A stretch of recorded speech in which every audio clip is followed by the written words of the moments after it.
zip dia macam ni.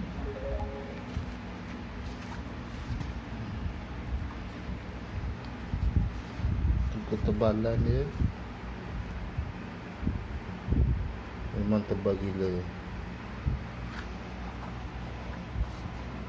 Zip